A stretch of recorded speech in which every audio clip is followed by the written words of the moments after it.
Assalamualaikum warahmatullahi wabarakatuh. Nama saya Abdul Malik bin Abdul Jalil daripada OUM Serampai. Video ni ataupun pembentangan assignment ni ialah subjek ABCC 103 pengantar komunikasi. Seterusnya, saya akan bentangkan slide.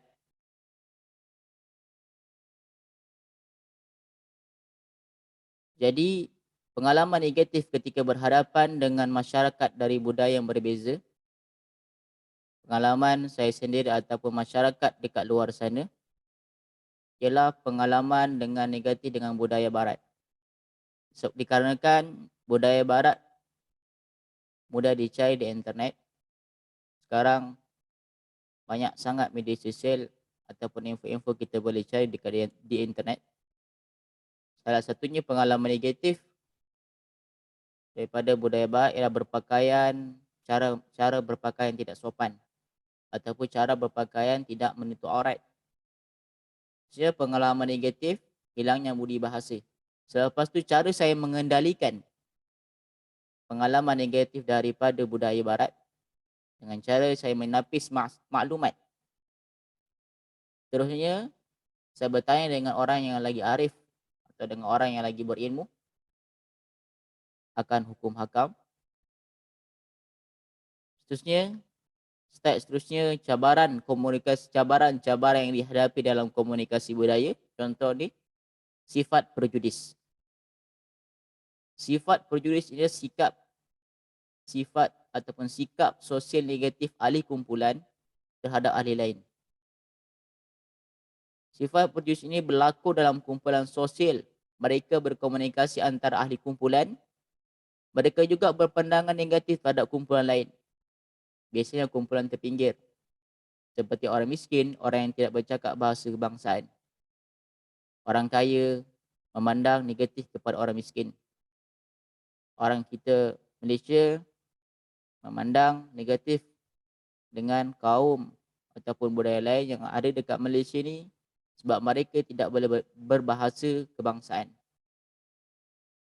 Seterusnya, sifat entosentrisme ialah sifat kepercayaan bahawa kumpulan atau budaya sendiri lebih unggul dari kumpulan atau budaya lain. Jika sifat entosentrisme dalam soal akan mengakibatkan kesukaran dalam proses memahami komunikasi kerana bahasa dan nilai yang berbeza. Selain itu, individu yang mempunyai sifat entosentrisme ni cenderung sombong dan tidak teragak-agak untuk memperkecilkan kelompok masyarakat lain. Sifat seterusnya, cabaran seterusnya ialah tidak ada keserasian dalam budaya. Jika kekurangan keserasian budaya juga akan meningkatkan cabaran dan halangan komunikasi lintas budaya. Mengakibatkan perselisihan dalam proses komunikasi disebabkan oleh perbezaan budaya. Maka pola fikir yang terdapat pada seseorang individu akan membawa cabaran pelanggaran terhadap gaya komunikasi.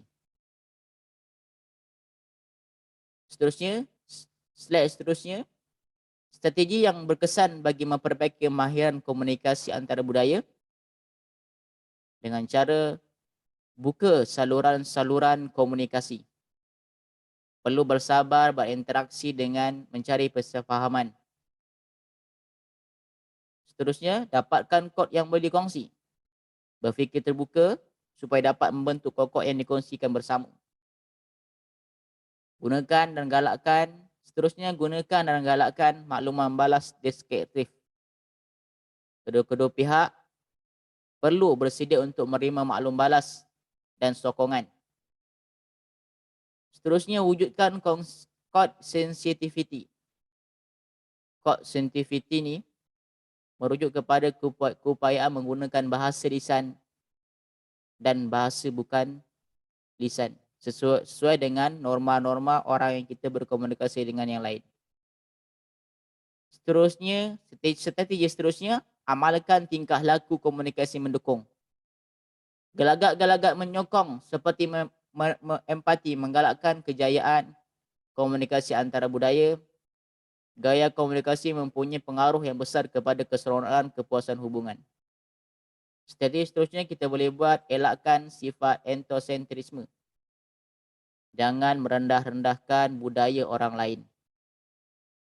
Seterusnya, seterusnya kita boleh buat wujudkan sensitiviti terhadap kepelbagaian.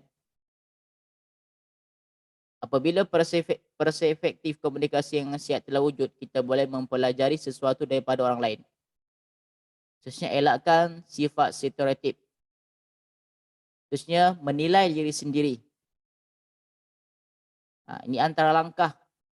Jadilah seperti cermin, jangan seperti katak.